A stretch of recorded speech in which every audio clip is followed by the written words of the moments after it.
Hello, everyone. Thank you for joining us today. In today's workshop, we're talking all about Vue CLI and single file components in Vue.js. Although it is possible to create Vue.js applications by just using JavaScript, most developers need more power and flexibility. And by using Vue CLI and single file components, you can use more robust tooling to enhance the development experience. And in this workshop, we will be using Vue CLI to bootstrap an application and create reusable components in Vue. This is Hussam from Microsoft Reactor, and I lead the Reactor in Abu Dhabi. Microsoft Reactors, as you know, are hubs for founders and developers to meet, learn, and connect to local peers and learn from industry experts and Microsoft experts as well, and the community of open source, all about the latest technology and what's happening in the ecosystem. And in today's workshop, we are with Alan Sanders, who's a senior cloud architect with over 25 years of experience in software engineering, architecture, and design, and delivering technology strategy and business solution across multiple verticals. He's a motivated leader with experience in effectively partnering with both technical and executive level business stakeholders to execute complex software delivery programs.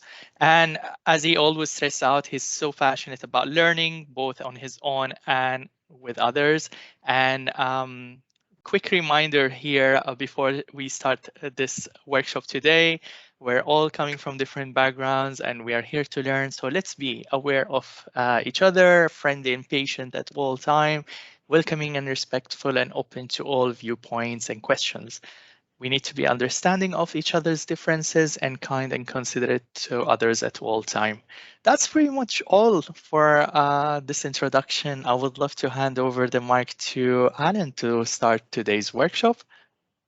Thank you very much, Hussam. I really appreciate that introduction, and thanks for getting us rolling here. Let me share my screen. So welcome, everyone. It's great to be here with you, as always. Love the reactors, love to be a part of this. So really look forward to these when I get a chance to do them. And I hope that you are able to get a lot of really beneficial information out of today's session. So if you've been with us maybe the last couple of weeks, we've been talking Vue, right? We sort of started down this path a couple of weeks ago, talking just about, what is Vue, what is it, right? How do you get started with it? Talking about sort of binding and, what does it look like to kind of plug Vue into a specific page? We said that it's a progressive JavaScript based, when it's actually written in Typescript, based, but it's, supports JavaScript. TypeScript is a superset of JavaScript. It's a JavaScript-based progressive web framework that, gives us a lot of options if we want to be able to leverage and utilize the framework in our pages for, making more dynamic, dynamic sites. And so we're going to have an opportunity today to talk through a little bit more involved, right? So last week we talked about some options we have for conditional display, for dynamically displaying lists.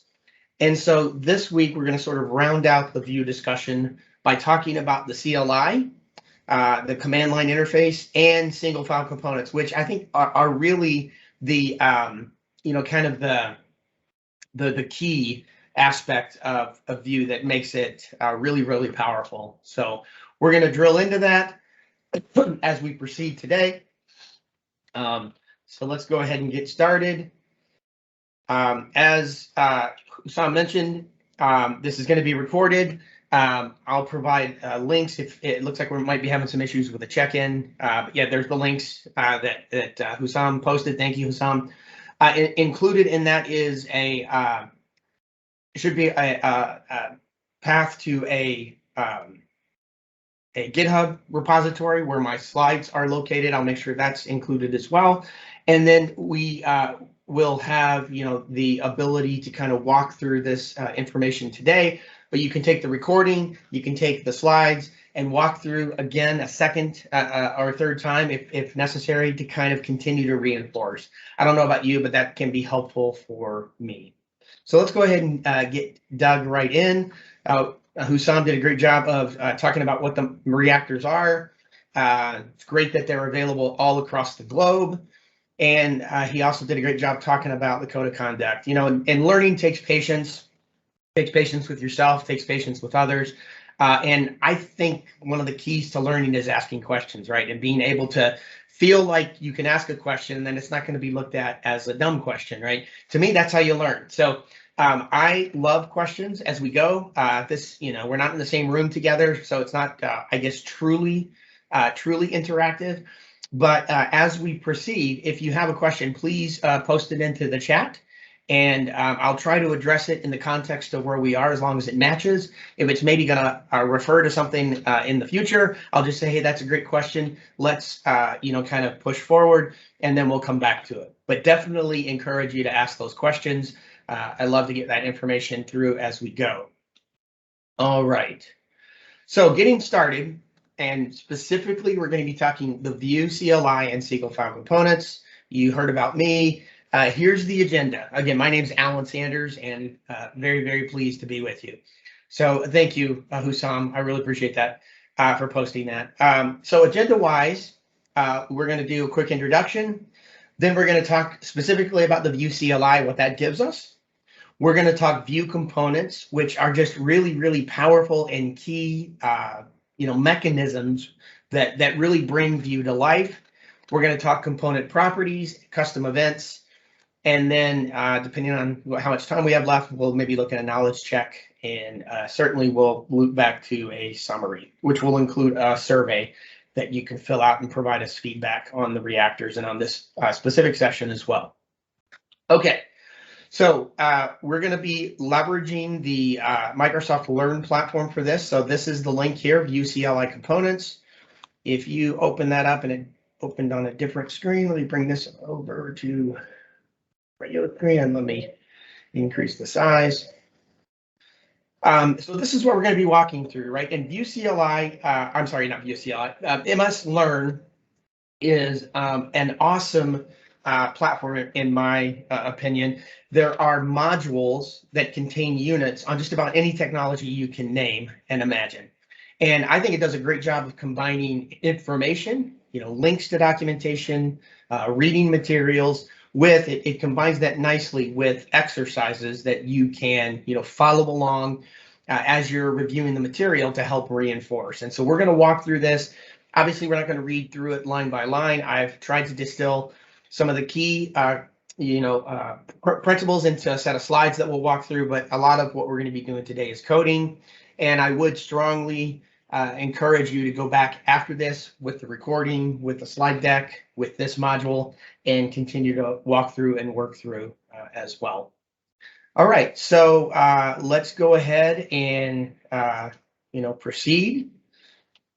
So introduction-wise, what does it mean to create a Vue app? Right now, what we might have, if you were with us the last couple of weeks, we saw that we could actually integrate Vue into a single HTML page by just linking out to a CDN script tag, right? In a script tag, we could add that to that page, link out to a version of the framework in Content Delivery Network, and we have then Vue available on that page.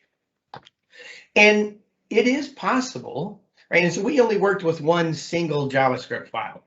And it's possible to build a Vue app that only leverages a single JavaScript file, but that's not really what you're going to do for any kind of sophistication, right? For an app that's going to be leveraged in production, you're going to instead componentize that app, right? You're going to build out your pieces of that app as components and then plug them together. And that gives you the ability to keep your file sizes smaller, which makes them easier to maintain and test. And then you'll be able to, compose in different ways all of those individual components to create a rich, user experience.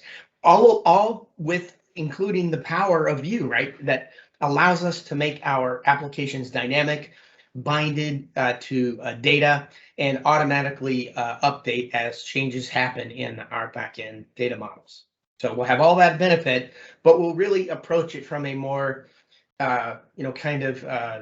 durable architectural perspective with components. So we can use the Vue CLI to actually configure our development environment for a given project, right? And it allows us to coordinate a bunch of different tools together that are really, really important and beneficial for creating Vue apps. And then, as I said, we can take those individual components and actually compose them into larger pages, more, interesting kind of interfaces for our users. And then properties and custom events, those are going to bring our Vue components to life. We're going to talk, parent components that house child components, and how do we communicate across those in a proper way architecturally. So we're going to talk about that, and properties and custom events are going to be really the key for doing that. All right, so let's go ahead and dig into the Vue CLI. So one of the key things that the Vue CLI provides us is something called bootstrapping. And that just basically is a way for us to get a project folder configured and up and running quickly, right? With just a command line command and answering a few questions, we can have a project folder that is configured, right? Optimally configured for the Vue development that we want to do. And some of the things, there's a create script that we'll look at here in just a little bit with the Vue CLI.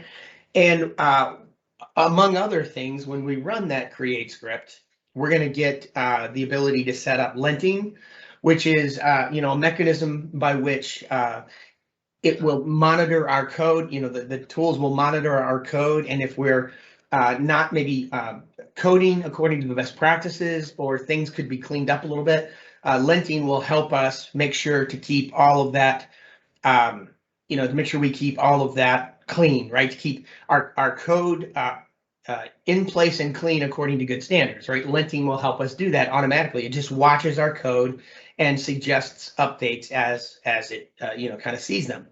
Babel, which is a framework within JavaScript that allows us to kind of unite older browsers with newer browsers, and kind of allow us to take older technologies and newer technologies and make them communicate.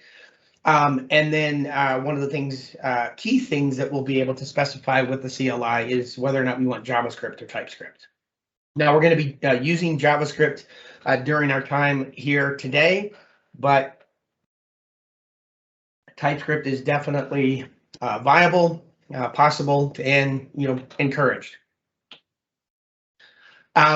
The Vue framework, right, and the CLI is designed to work with .vue files, which are also known as single file components. There's a bundler, and Webpack is the default one that's used in Vue, a bundler that takes those .vue files, which can't be read by a browser, and translates them into the HTML, CSS, and JavaScript that we need to actually execute the page in the browser. Okay, so the Vue CLI helps us with that as well.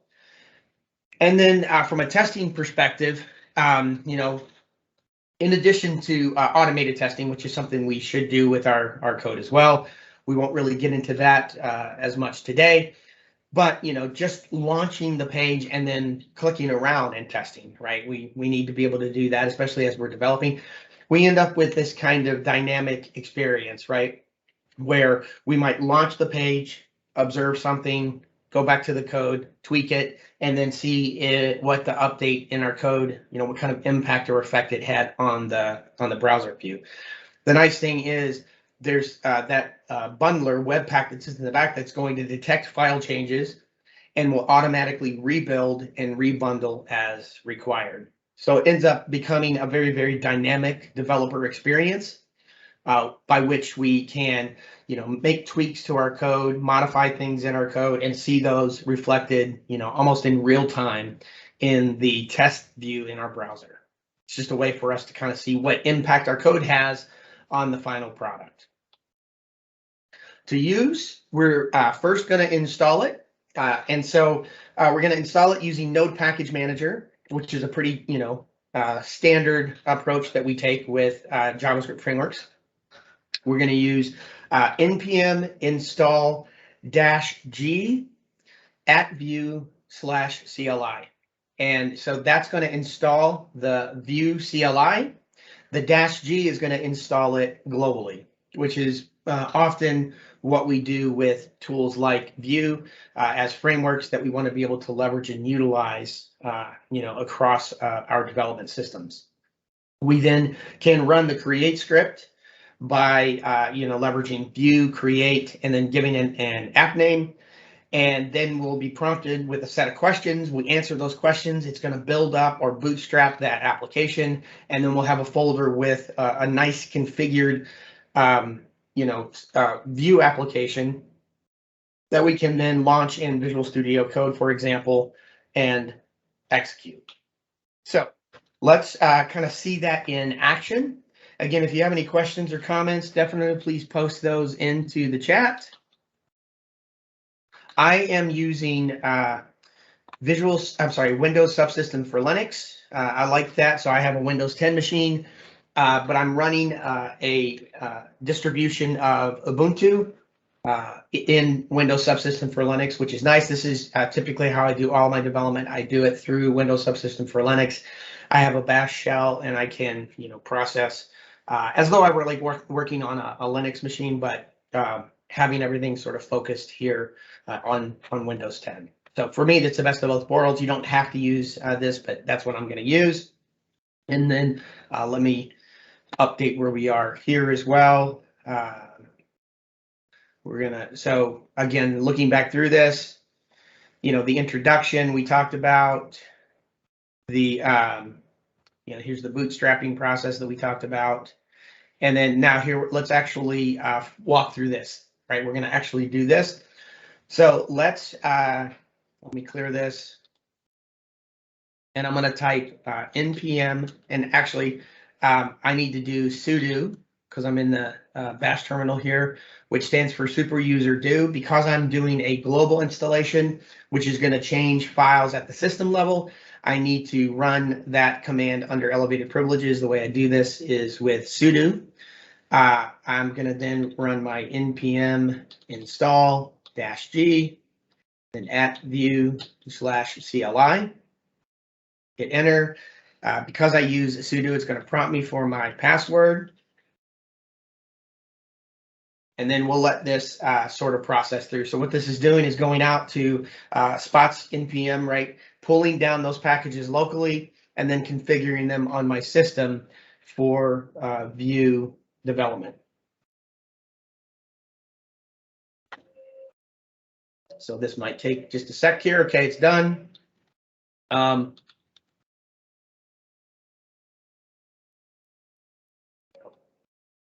You type after you do that, if you type Vue -- version, you should see something like that, right? If we do that, then we know that we have the CLI installed. All right. So we walk through that step. Now let's go ahead and do this bootstrapping, right? Let's go ahead and initiate the process of bootstrapping our application. I'm going to navigate to a folder that I use for all of my source code. And then from this folder, I'm going to run the command and we'll create a subfolder for my project here.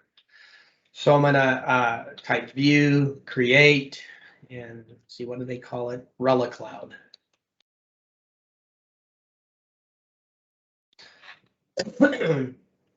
Okay, so it's going to ask me, do you want a preset configuration?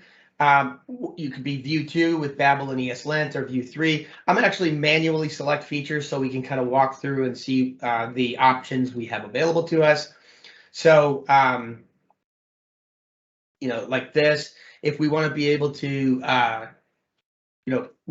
check the features needed for your project. So here we want that linter and that formatter, right? And then do we want, which version of Vue do we want to use, 2.x or 3.x? 3.x is, the latest, so we're going to go with that. One of the links that's included in the resources is a link to an article that talks about the difference between the two and helps you kind of decide which one you might want to go with depending on your requirements. Since this is a new app, we're going to go 3.x. And then, we can look down here in terms of what kind of linting do we want. So we are just going to stick with the default here. We'll do lint on save. Where do you prefer placing? We'll use dedicated config files. Again, all of these things are options that you have available, to you. And I would suggest that you, experiment with the different options, right? So as you bootstrap one app with one set of options and bootstrap with another, you can kind of see the differences between the two and get a feel for what works best for your development and maybe for your team's development if you're working as part of a larger group. But in this case, I'm going to use dedicated config files. And then it's going to ask me, do I want to set this as a preset, right? So once I figure out what I consider the optimal choices or responses to these questions are, I can actually save that as a preset so that when I go to bootstrap the next Vue app, I can just pick it from the list of presets, right? So I'm going to go with the default of no here, which is what, we see the capital N. If I just hit enter, it's going to default to no. I'm not going to save this as a preset, but again, you could do that in your own development environment. So it's going to start building out that application, and then we're going to take a look at the code that we have. And while that's building, if you don't already have Visual Studio Code, I think it's a great tool. You can just navigate to your browser and type, search for download VS Code is what I'm going to do here. And I can navigate to the download link accordingly. And the great thing about VS Code is it is cross-platform. So it's available on Mac, Windows, and Linux. And so I can find the necessary, binaries for my platform, execute the installer, and build that out accordingly. Let's see how we're doing on our, okay. So it looks like that completed. What I can do now is I can cd or change to the directory for my new Vue app. And then once I have code installed, I can type code dot, and that will launch me into a Visual Studio Code instance. Let me increase the size here so you can actually see it. And it will launch me into the location where all of my files are. These are all things that got generated for me by the Bootstrapper, right? Including a run of npm install to download and install all the necessary components that I have in play here. We're gonna, start to dig into these into these code files here in just a little bit. But for now, what we're gonna do, excuse me, is just run, we're going to do an npm run serve just to see, what the initial launch of the application looks like. And you can see the available commands here. We've got npm run serve, build, lint, right? We're going to run npm, and you're welcome to follow along with me, and in fact, encouraged to as well. We can type npm run serve. It's going to start a development server, bundle, our build and bundle. And now we've got locations. If I hold down the control key and click this, let me bring that up. There is my Vue app. Okay, now it's not very interesting, right? Because all it has is a bunch of advertisements for Vue, which is great though. That's fine, right? Gives us some key links. But this is our starting place. The framework is in place, right? We've got it built in place and launchable. Now we can look at adding some components to actually make it, do what we want it to do. Any questions or comments about the use of the Vue CLI?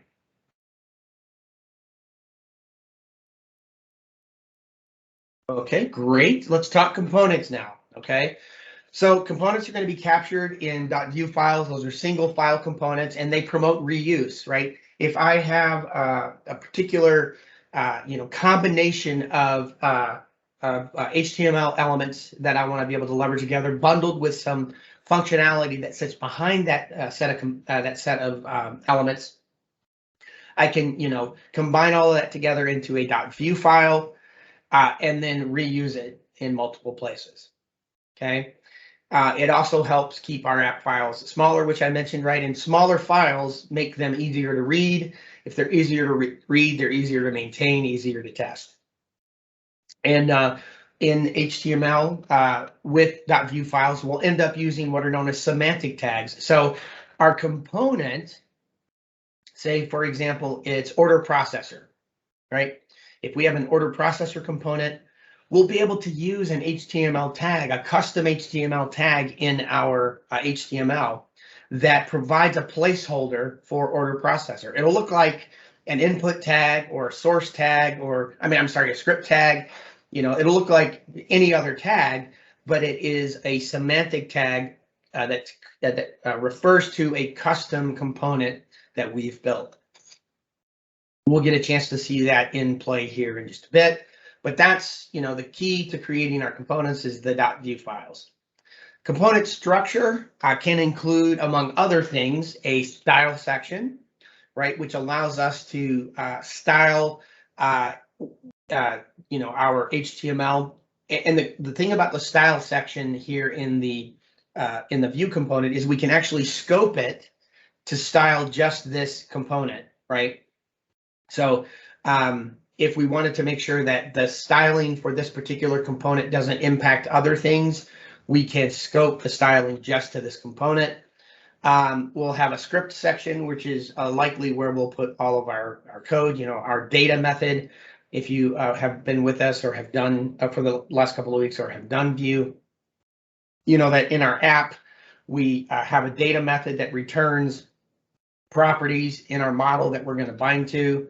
We mount that app to a specific, for example, div by ID, and then we can use handlebar syntax within that div, or attribute binding using vbind to build out our applications. Additionally, there's a section for methods for things that we want to execute, like custom events. And then there's a components for things like, if we wanted to do computed properties, for example. And then there'll be a template section, which houses the HTML template for the component. Now, you may be looking at this and going, wait a minute, why is my, style, script, and HTML all in the same file when we used to say, let's kind of split that out, right? Well, studies in the industry have said that, basically having all those things separated actually makes it a little more difficult to track and follow, what's happening within that particular component, right? Because you have to look in multiple areas and sort of breeds cognitive dissonance. React, if you ever have any experience with React does much the same. It's very similar in that respect, is in that you'll sort of have everything built into a single file, and that programming component will actually generate HTML for you. So, having these things together in the same file might seem a little weird, but it's actually, kind of considered the appropriate practice. So, once we have that component, and again, if you have any questions or comments, certainly feel free to post those into the chat. And definitely open to any of that discussion, certainly. But to use the component, right, we're going to register it with our component's property, and then it becomes available as a tag that we can use in our HTML template. And we're going to see an example of that in just a little bit. So back to the discussion, about having things together. You can use a source attribute on the style and the script to keep those things in other files if you do want to break it up. But as I said, in Vue, often we see all three of those things together. All right, so let's look at what it means to kind of create a new component. So if we come back over here, so we'll skip here. This is getting started with Vue components. Kind of outlines the processes, but now let's actually go and create one. So looking through here, just again, definitely go back and read this. But as we see, here's the style, what the style section might look like in our Vue component. Here's what the script section likely looks like in our script, right? With maybe a data method and a hierarchical set of model properties that we might want to bind to. Here's a template, right, that we want to have used as the HTML for this component when we add it. Here we in some other parent component where we want to use this component, the product display, for example, we register the product display component in the parent, and then that makes available to us this semantic tag as a placeholder for where the child will be populated to.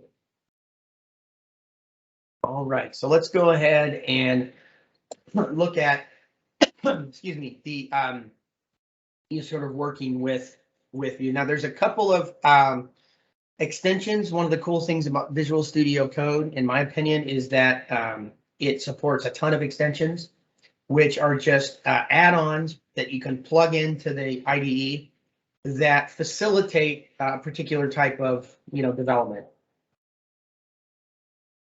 Could be that you're doing Docker or Kubernetes.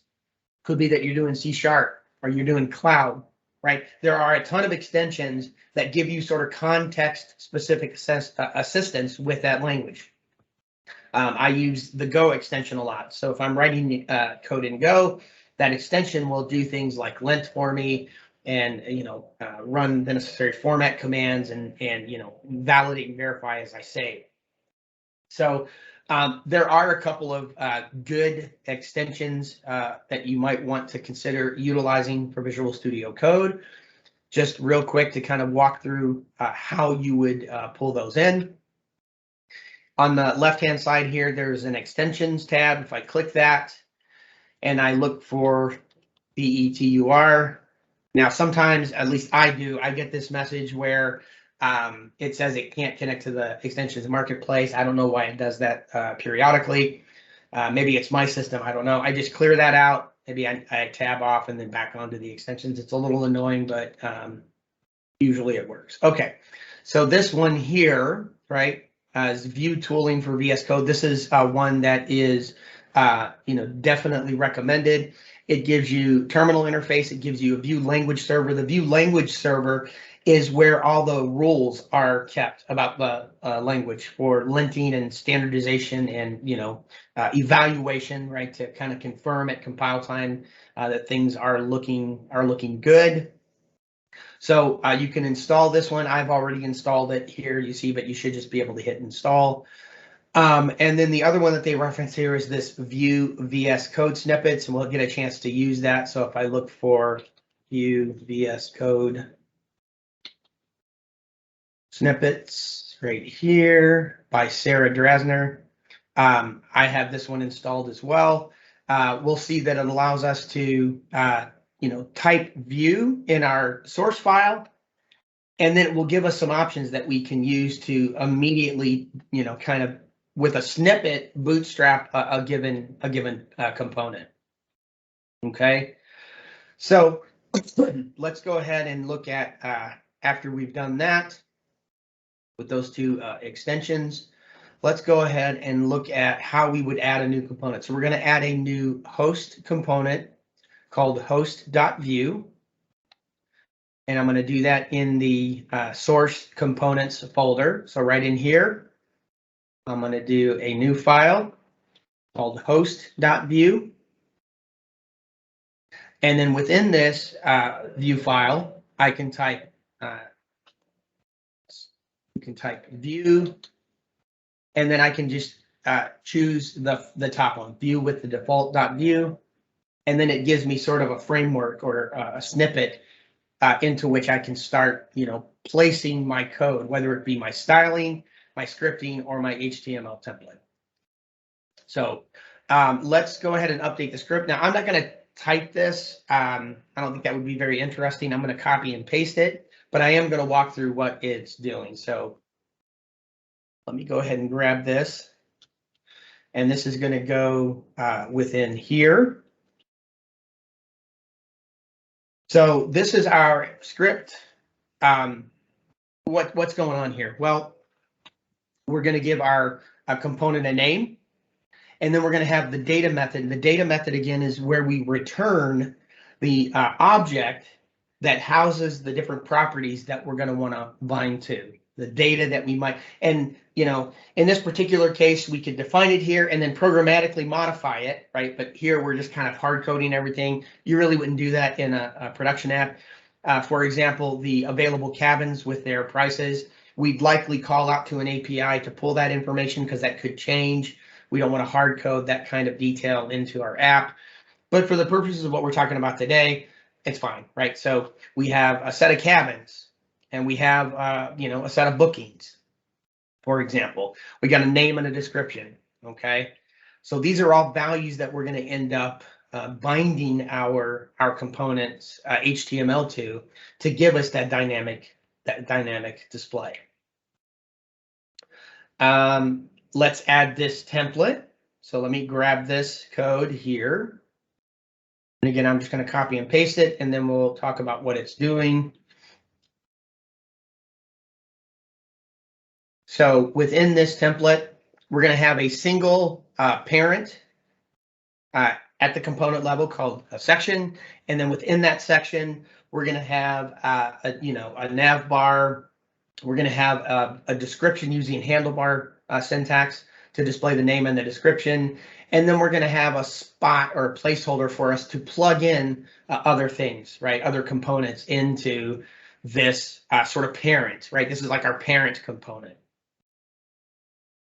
Any questions or comments? Definitely, please feel free to post those into the chat.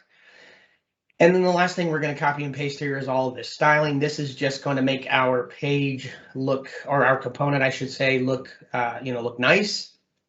Kind of standard CSS.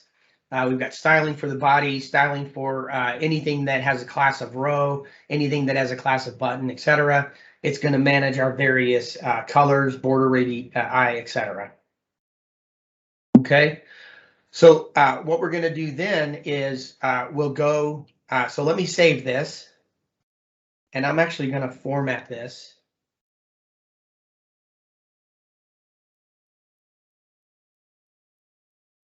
Just so that it looks a little nicer. Okay.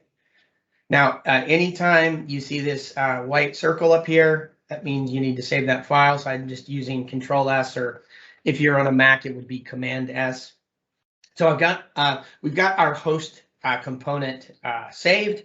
Now what we need to do is basically set it as the entry point into the application. So if we look in main.js, here's our mount statement. If you remember with Vue, we create an app and then we mount it to some element of our HTML. Here we have this app.vue.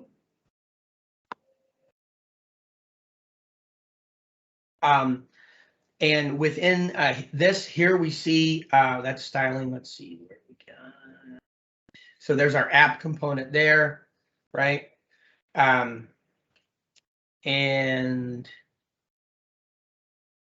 here's a hello world, which we don't need anymore. So we're going to basically update our main.js to look like this instead.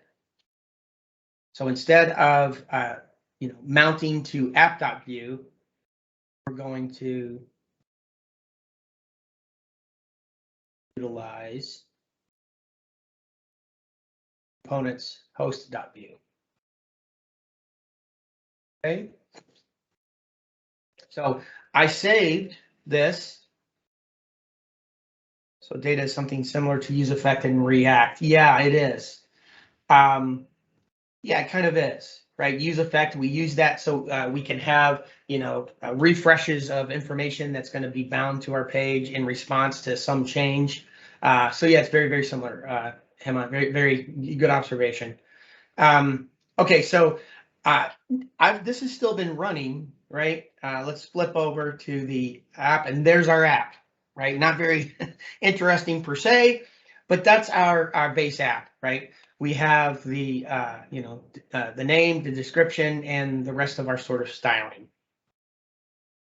We've officially started our first component, right? The hello world.vue. I'm sorry, the host.vue. That's the one we've been working on. And we linked that and mounted that into our application so that we're ready to proceed. Okay. So let's talk component props now. Component props, short for properties, they represent a set of values. And again, props is coming from the React space. You might be familiar with this as well.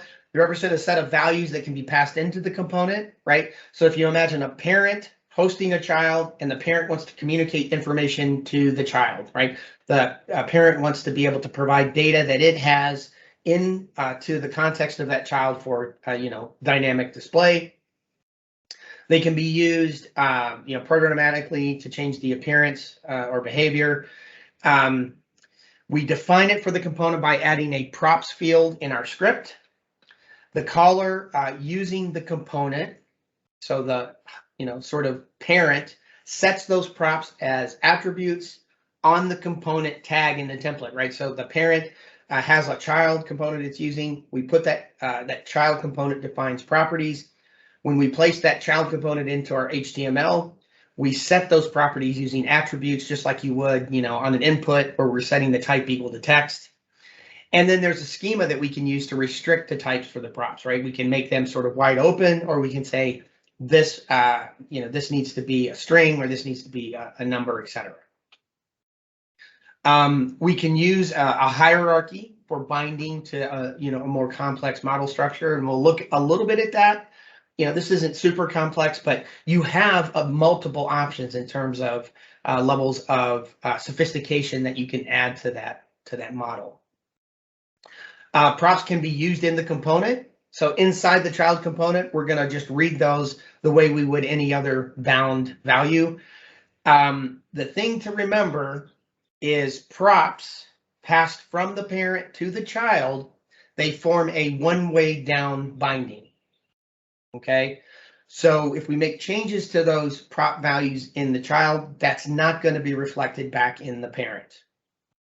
And that's by design. So when we set the props on the child component, we use the child component of parent, we communicate information into the child that we want to have it display. That's a one-way down binding. If we want to communicate things back from the child to the parent, that's where events come into play. And we will have a chance to look at that shortly as well. So let's go ahead and add some custom properties here, or some component properties. So here, we have in this props section, right? This is just the general. Here we have a name and an age, right? There's no restriction on the types that they could have. Excuse me. In the child component, we define these props. In the parent, we register that component and then use its HTML tag. And then you see here, we just set those properties as attributes on that HTML element. And then these values will be bound automatically to these props. We can restrict types, right, by specifying that should be a name or a number, which probably makes sense for a name and age. And then when we, go to, and from a complex object perspective, right, we've got a hierarchy here that the prop is not the name and the age. The prop is actually a user, which has a name and age. We can definitely do that as well. And then inside the component, we'll simply, bind in the child, right? So this information is available in the child, and we are passing that information through. So here, instead of passing the name and the age, we can actually build out an object that has those properties and pass that object in instead. That's all going to get passed into the child in a one-way down binding. And so these values will automatically be reflecting what the parent specified, and we can bind it in our child for display and utilization. Okay.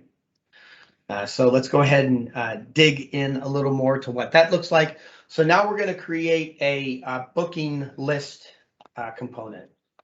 So if we go back to our Visual Studio Code, under source components, we right click and we'll do a new file. We'll call this booking list.vue.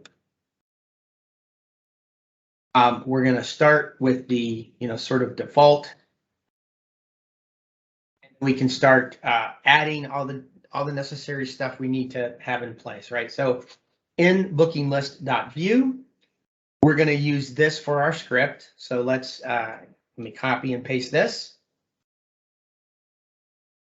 That'll go here. And here the child is going to, this is going to be the child, right? It's going to define a property called bookings, which supports an array type. And then we're going to have a computed property that allows us to do things like, calculate the total cost based on however many bookings we've selected. So we're going to have an interface that allows us to do multiple bookings. And as we set up those multiple bookings, this computed property will iterate over all of those bookings and then give us a total cost. Okay. So this is all within the child. Other thing that we can add here is what do we want the child's display to look like? So let me grab that. Here, we're going to have here's your current bookings.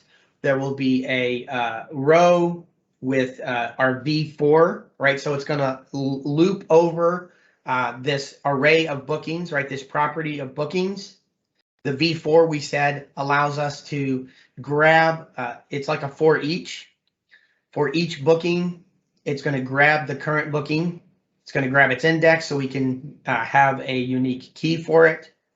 And then it will build out, this set of information, this HTML. It'll build out this entire HTML block once for each booking. And then within each booking, we can bind to that booking's specific information. Okay, and then we can have a total here, which binds to total display reflected here. Okay. All right, so that's the component. Let me save this. Let me format it. Save again. Okay, there's our component, our child component. Now what we're going to do is basically bring that into, right, into our parent. We're going to set it up so that we can pull this into our parent and then use it. I'm going to grab this in our host component right above this. I'm going to import the child. And then I'm going to add it under the components section, which would be down here.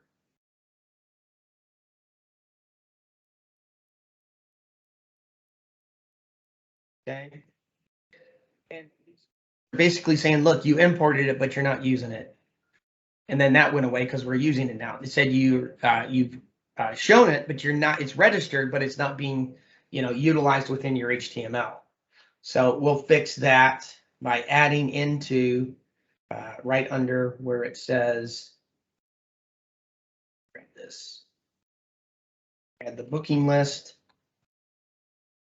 Right here it says add booking list. Format. So we've got our booking list, our child registered. We've got it implemented here within our parent HTML. We're leveraging the bookings property on the child to pass in a collection of bookings. And then within the child, that collection of bookings is going to be built out into, multiple bookings. Now there's a bug in this code right now that's out there. If we run this and if I open up my page, there is one booking already, right? There's a sample booking but it's not showing up. And the reason is because the code here says that we would be binding to the name property. I'm sorry, it says we'll be binding to the cabin property. This, should over here, the property is name. So let's change this to cabin. And if I save that, then I should see my first binding, right? This is my current booking. All right, there's a question that came through. I have a RESTful API with JSON response from Vue.js. I need to fetch the JSON and plot interactive pie chart. The interactive pie chart should have drill down data on click. How can I achieve this in Vue, please? Well, I will say that for something like that, you may want to leverage a third party like a Kendo UI rather than try to build that yourself. Third party tools like Kendo for Vue have very, very rich, interactive pie charts like that are just very, very easy to plug in. So they've created the component for you. You can just pull that library in and reuse it. That's would be my suggestion or recommendation there, rather than trying to build that out yourself. I mean, you could build it out yourself, but obviously it would be a lot of code. There's probably, Nintendo UI is not the only one. There are others as well that you might find useful, but I would definitely recommend leveraging, an open source or a third-party component for that, because that's a pretty commodity function. Good question. Okay, you got it. Let's keep moving. So here we've got our child booking list plugged into our parent, right? We're taking an array of data from our parent, we're passing it into the child using props, and then the props inside the child are being used to actually bind and display what that component needs to look like. And here's our total, right? This has a computed property to calculate the total of all of our bookings. Well, because the booking is 0, currently sample is 0, we don't have anything, right? There's nothing there. All right, so let's finish up with custom events. As I said, those properties are a way for a parent to communicate in a one-way manner down into a child. Events are a way for us to communicate information from the child back to the parent. Okay, so the parent can create a handler for an event, just like, if you had a button in the parent, you could create a click event handler to do something. We can define events on our, on our child component, and then provide the ability to implement that or code for those within our parent. So let's look at how we do that. We register in our component the event using the emits field. We emit it from our component using the $emit function. And then if we had something else we wanted to do, like save to a database before we emit, we could actually use in our script this $emit to emit the event. And we're going to see an example of that shortly. We can emit events with additional data, right? So that information that we want to communicate from the child back to the parent can be provided as part of the emitting that we do. Parent uses the @event name syntax to add a handler for that event. And then the event handler gets registered in the parent component in the methods field, just like any other event handler for Vue. And the reason we said we use an event handler defined in the methods field within the app object is because then we have access to all of the registered model properties accordingly. So I know Hussam is posting the links to the materials again, and then there's also going to be a survey that he'll be posting. If you could do that, take a couple minutes to fill that out toward the end, that would be great as well. All right, so let's go ahead and see how we would go about doing custom events. So just real quick, we can define an event that's going to be emitted from our child, like user updated. We can then, within our child component, when a button gets clicked, we can use this to emit that custom event. And then on the parent side, right, we can leverage this, user updated here by right here. We can have the user updated referenced within our parent to point to a method that we've defined on our app. So let's actually walk through that. Let's create a new component called booking form. We are, so I'm gonna.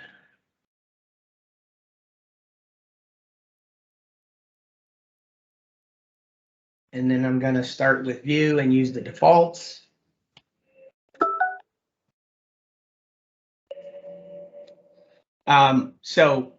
Let's add this to the script section.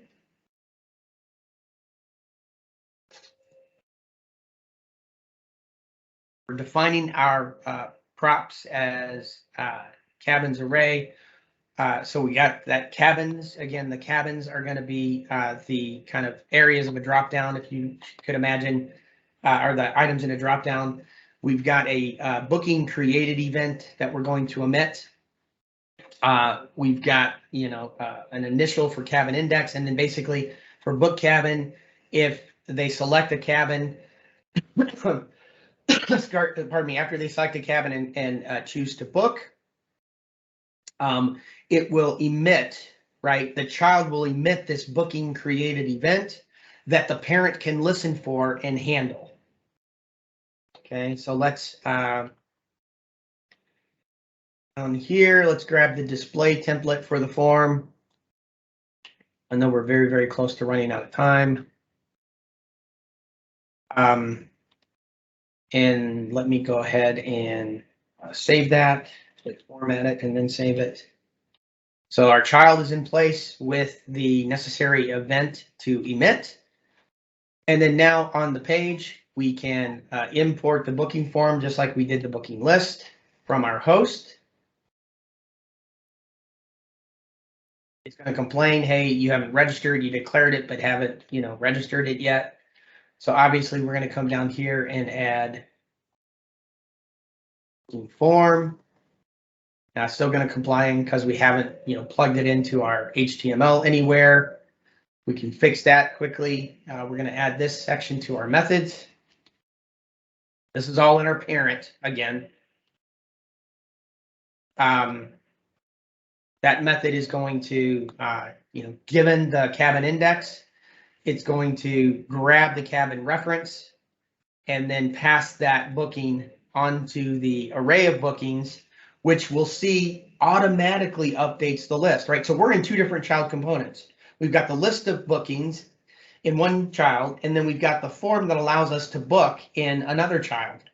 But because they're all in the same parent, we can have, a booking executed in the form, push that onto the array that we're bound to from the other child, and see the list update automatically, which is actually where the power comes in, right? That sort of dynamic update is really where the power comes into play. So if I grab this HTML for my parent, I place it under here.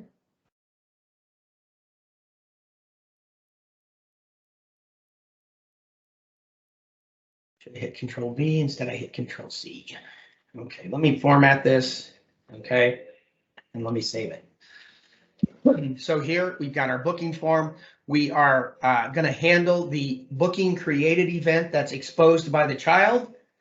And when that event happens, we're going to execute this method to add it to the array of bookings, and we'll see that list update dynamically on the other child component. So let's go ahead and verify. And because I've been running this, in that sort of live server that's watching, it just keeps updating. But if I go now and say, okay, I'm going to do a coach, and book it. Coach comes up, it's now 125 total. I do another coach, book it, it's 250. Let me do a first, book it, 680, etc. Right? So this is one child, this is another child, this is the parent. The parent has a way to communicate information down into this child in the form of a collection of bookings. And then this child has a way to communicate back to the parent that a booking has been created. And so that flows from up to the parent down into the other child for dynamic display. And I don't have to do anything, right? It just happens. It just automatically displays. Okay. So let's go ahead and wrap up. So we talked Vue CLI. We talked creating and using single file components or .vue files. And then we talked component props and custom events. There are some links that Hussam has made available, including a link to the slides that I've created for this session. So use those, use the recording when it's available, walk back through this Microsoft Learn module as well, and really use that as an opportunity to kind of continue to reinforce. If you could please fill out that survey 13109, that really is your way to communicate to us what you like to see in these sessions, and to communicate any feedback about this particular session specifically. That's all I had. Are there any final questions? You got it, Martin. All right, well, if there are no further questions, it was, my pleasure, as always, to be with you. And I really wish you the best on your Vue journey. Really roll up your sleeves, get in there, and practice. That's the best way to learn. So it's been great being with you. Have had nothing but the best experience, and I hope you have as well. Have a great rest of your day.